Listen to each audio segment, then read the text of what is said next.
Thank you. When Marilyn asked me to do this, I thought, I don't know more than anyone else about anxiety and dyslexia, but I do know people who know and experience every day what it's like to either have dyslexia or live with someone who does have dyslexia. So we're going to get some other perspectives here. One thing I learned from listening to Tyler that I hadn't thought about, and as I say, I always learn from the students I teach. And one of the things I realized in talking about this topic was young kids don't have the word anxiety and stress. They just know they feel bad. They don't even have a reason why they feel bad.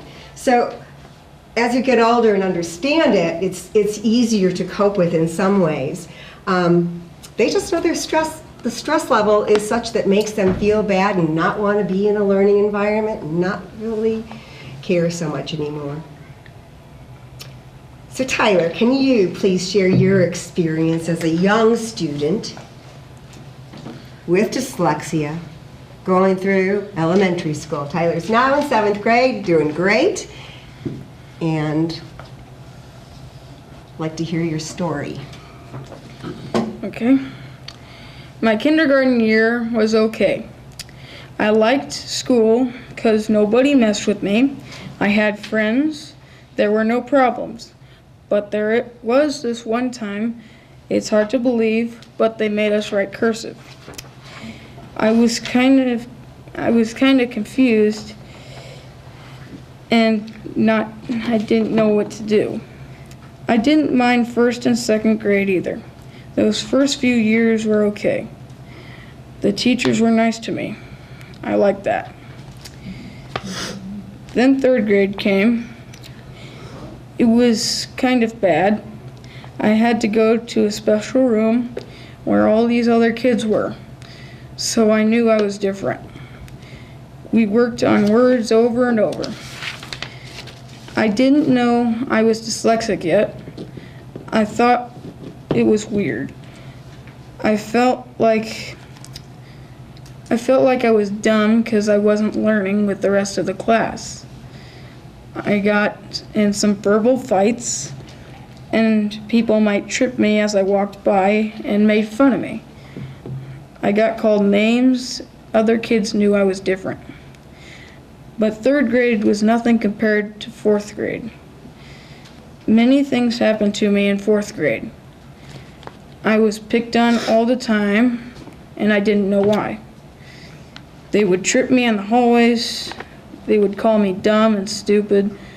They knew I had to have special work. I felt like what they were saying to me was true. I felt like I was dumb, and I suffered depression in 4th and 5th grade too. I still was not reading well, so I faked it a lot. I'd just pretend to read. I'd turn the pages every 5 minutes or so. While I was daydreaming. Love his honesty. I also faked being sick so I could go home. I faked getting sick in the middle of school or in the middle of the day so someone would come and pick me up and I would go home. It was a horrible year. I had gotten some help outside of school and learned I had dyslexia. So after a few months I started reading a bit. Kids were still a distraction to me and still mean to me. I became the class clown as a strategy to help people stop bugging me. It worked. I was just learning about Robin Williams, and that's what he did. Robin Williams became my idol. Being funny helped me cope and made people who didn't used to like me talk to me and be nicer to me. I told everyone I had dyslexia and sometimes used it to be funny and make people laugh. Sometimes I heard people in school talking about me being lazy. By 5th grade, I could ignore it. I felt like I was doing the best I could, and I no longer cared what they said about me. I felt like the teachers were lazy because they weren't teaching me anything. I wanted to learn. Thank you.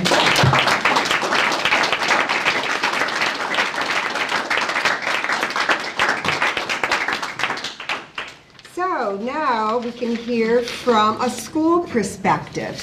Mr. Furch, if you would talk to us what you hear from Tyler and how a school can address the situation so that a student with dyslexia, and in the schools it's most likely called a specific learning disability in reading, so how we can help students so they don't have to feel those anxieties that Tyler was obviously feeling, even though he didn't use that word, while they're in school.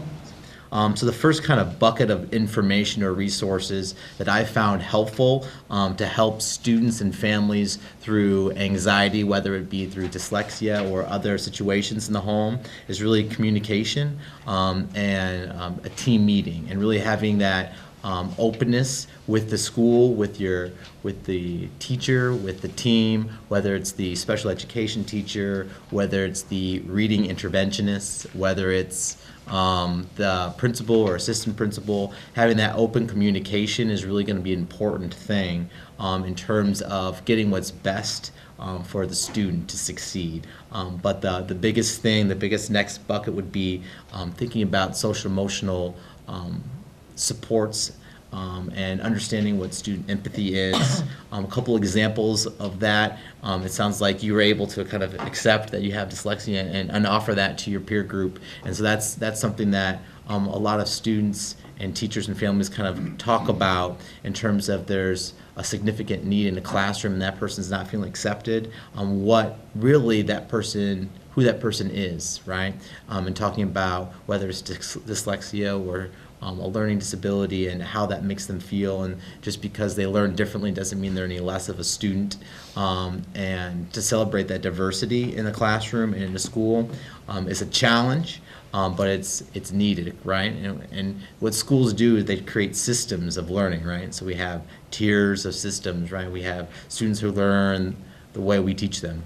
All right, then we have students who don't fit that mold, and what do we need to do to help those students who don't fit that everyday mold really feel accepted, really feel like they're learning, right, and really feel like they want to come to school. And those are important aspects of social emotional health within a school that I know that public schools strive to do their best at. By no means are we perfect, but we do try to do that.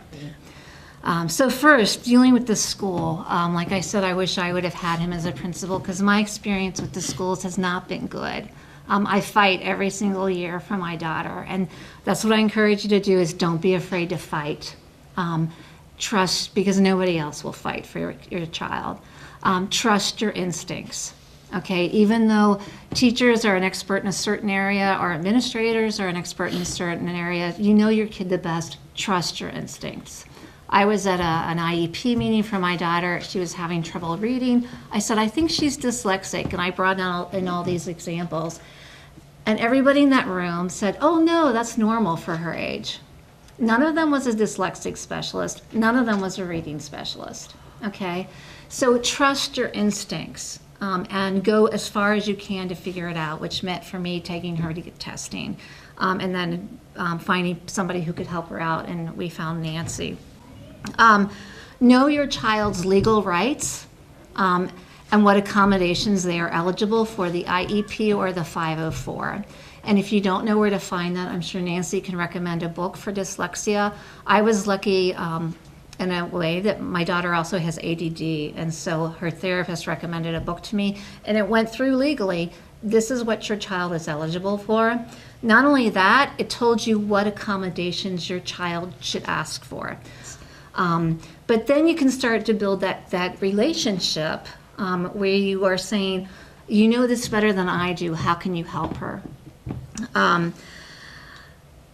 The other thing that I learned is let your student have a voice. I was always hesitant to bring her into those meetings because I can be very assertive. Okay, well, you just get to that point when you're tired of fighting all the time. And Nancy's the one that said, let her go, because she needs to learn how to articulate for herself her needs. And so this year was the first time we went in, and she did really well. And the other thing that happened is I was really impressed with the teachers because they listened to her and asked her questions in terms of what do you need, and she was able to answer it. And they focused on her, not on me. And so that was really a great thing. I said, okay, good, we have some teachers here that are going to respond to her. So let your child have a voice. Next, I'd like to talk about more with dealing with your child's emotional and psychological health. We saw what Tyler went through about being made fun of and not feeling like he belonged.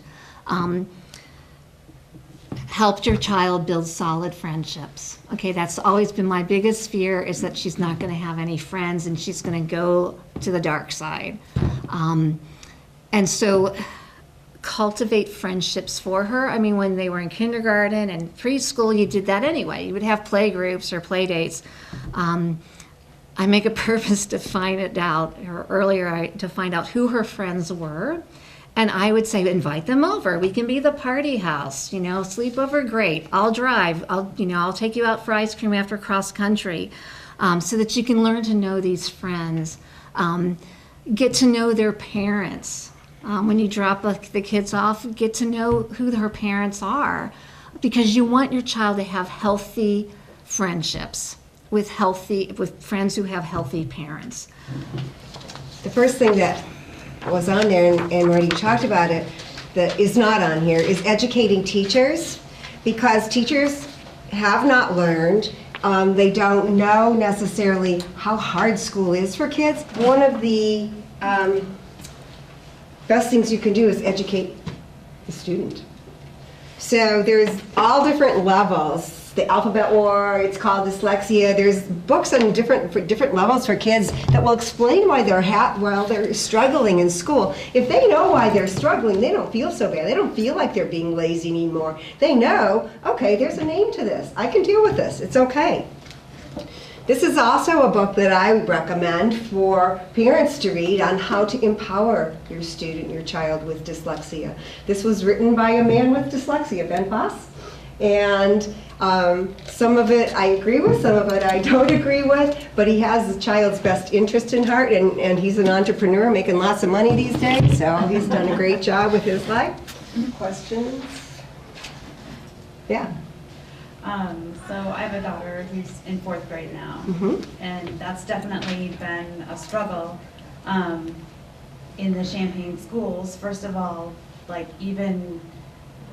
it's amazing that I couldn't get anybody to even say the word dyslexia to me, even though in the meetings ever since she was in kindergarten I said, I haven't heard too many students who have had the same experience that she has, where I identified in kindergarten, because she's the youngest of my 3 sons, she's learning differently. This is a little different. I got told, well, she's a late learner, just keep going. And I said, no, that's not right, but okay, we'll play along with the system. I've had 2 other students go through this, and we kept going. And by 1st grade, I'm like, I'm pretty sure she's dyslexic. And in meetings, I even asked, you are the educators, the ones who are supposed to have, I'm the parent, you need to give me the information. Is there any possibility that she could be dyslexic? And they all just turned a blind ear. And so we just kind of kept going, and we went through the RTI process. And she's been very fortunate, because even when she was being pulled out for the reading resources and that kind of stuff, her school is good enough that there's kids being pulled out at all the time. So she didn't feel like pinpointed because she was being pulled out of the classroom at all. So that was great for her self-esteem. But she wasn't getting the right kind of help to actually get her over this. She didn't have, even though they were doing everything. Yeah. I I had something.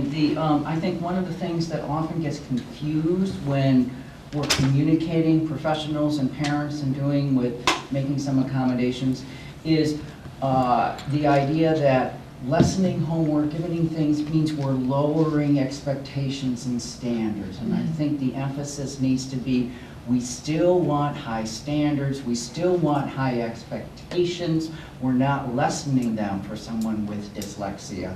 But we may take a little bit of different pace, we may take a little bit different pathway to still achieve those high expectations. And that's where, okay, maybe you don't need to do 20 problems in order to get this. You can do 10, but you're still putting in the effort and you're working on this. You're still showing that you're meeting the expectation. So I think as long as you talk about how can we meet the high expectations with some adaptations, I think everybody can stay on the same page. And what Peter said about breaks, it is a fact that 40% of kids with ADHD have ADHD. 40% of the kids with dyslexia have ADHD. So frequent breaks is very helpful in order to get the movement. In junior high, it's not quite as bad because they get up every 40, 50 minutes and go move someplace else. But sometimes in elementary school, I'm just kind of amazed how long kids need to go before they're able to get up and have some movement activity. What percentage of kids do you think have dyslexia? Well, it's 1 in 5 is what they say in the general public. But the interesting thing, and I was going to address this for your situation in school, a lot of kids with dyslexia they're smart kids. They learn strategies to survive school, and so that they don't get extra supports, they don't get diagnosed.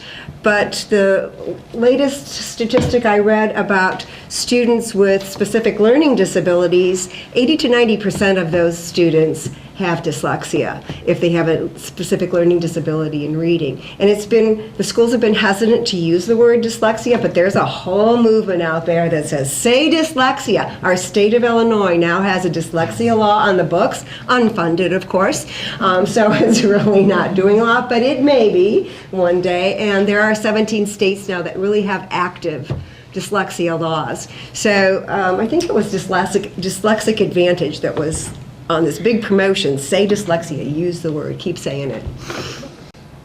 Yeah. I want to address not using the word dyslexia from a professional point of view.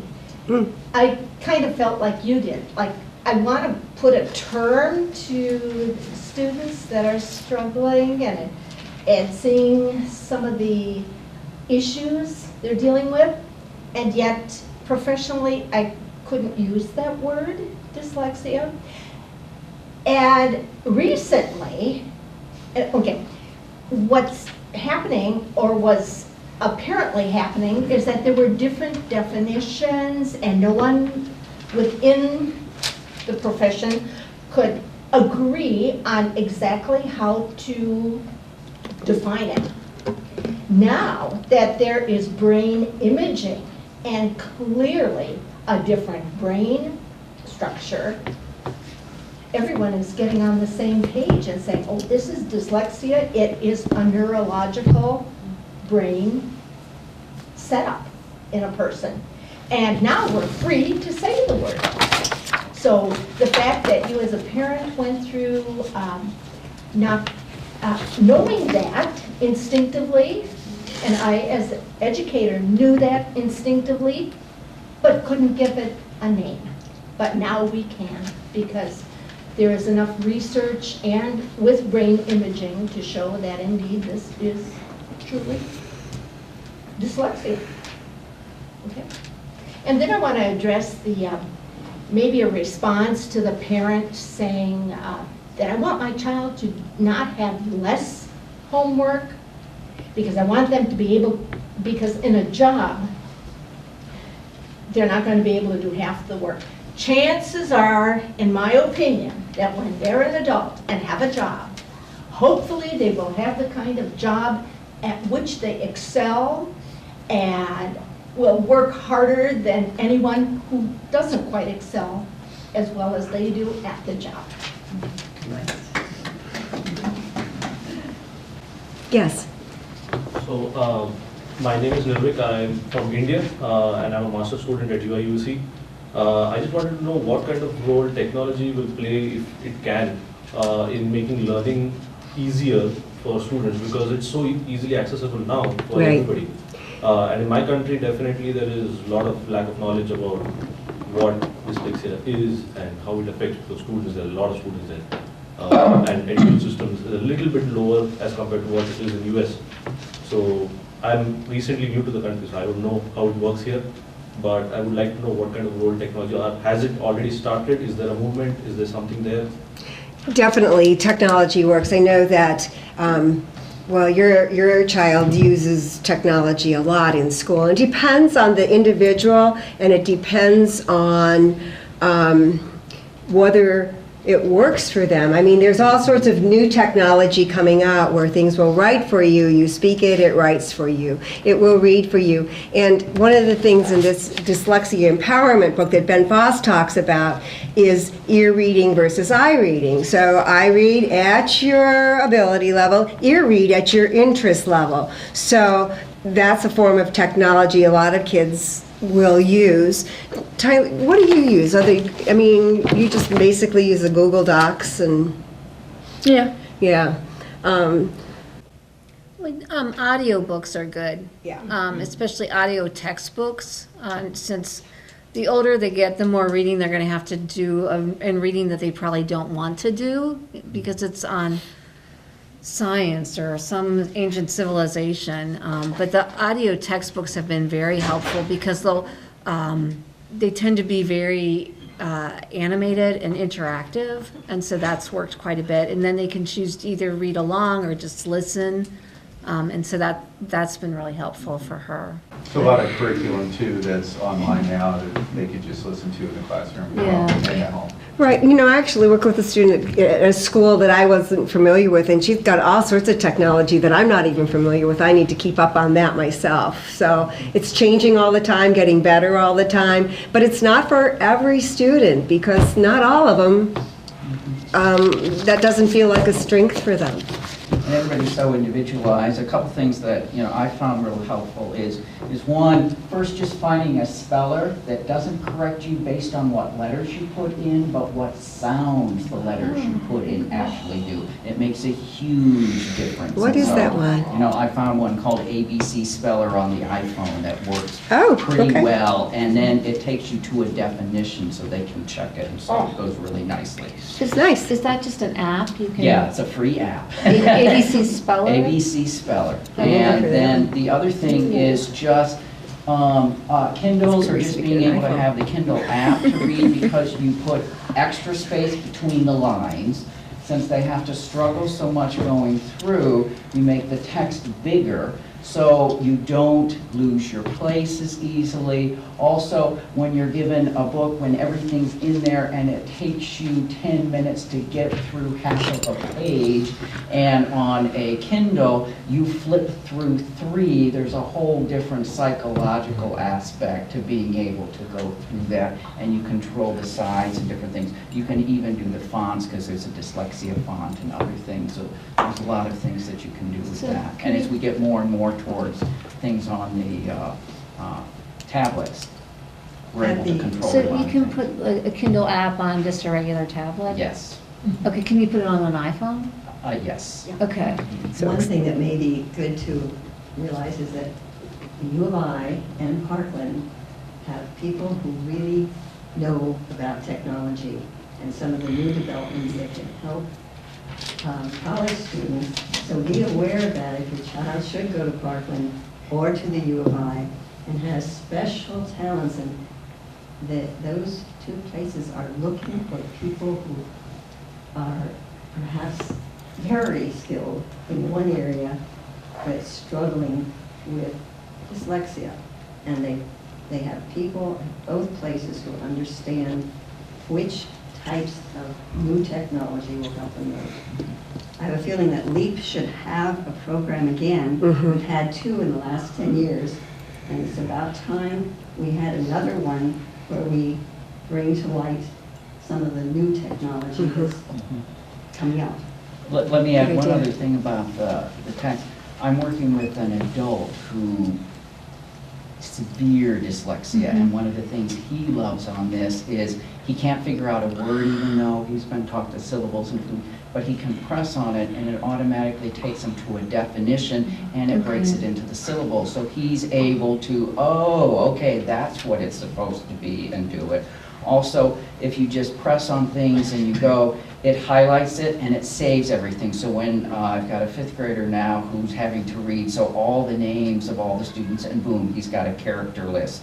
You can also press a little thing and it shows how often certain terms come up. So it's just like, oh, this must be an important character because they show up more often in the book. You can do quotes, you can do things. So it's a beautiful way to take notes when you're reading literature. What app is that? That's just the Kindle. The Kindle, okay. Oh, I was just gonna say, there's so many resources out there though, like the Chrome, like Google Chrome has all these extensions, but so many of the, a lot of people just aren't aware of them being out there. And so as far as a child, especially middle school and high school level, being able to write an essay or being able to research, there are so many little extensions that they can add on to their Google search to allow them to have the article be read to them, or be able to have it narrowed down, like, specifically make it easier for them to find things. So much speech to text, and there's a lot out there. I think we'll have to stop for the evening. I want to say thank you to the experts here and all the sharing that many of you did. I hope that you know that you can call and ask for more information. I will tell you that there's some work being done. Topper Steinman isn't here tonight. You may have missed him. He's working on a project that will provide information to share with schools throughout the district who want to have maybe short teachers training sessions right in their schools, and we hope to be able to provide some of that for college classrooms to help new teachers, and for schools who want to have their teachers find out more about what the current thinking, current research is saying about dyslexia. Tonight, I'd just like to say thank you again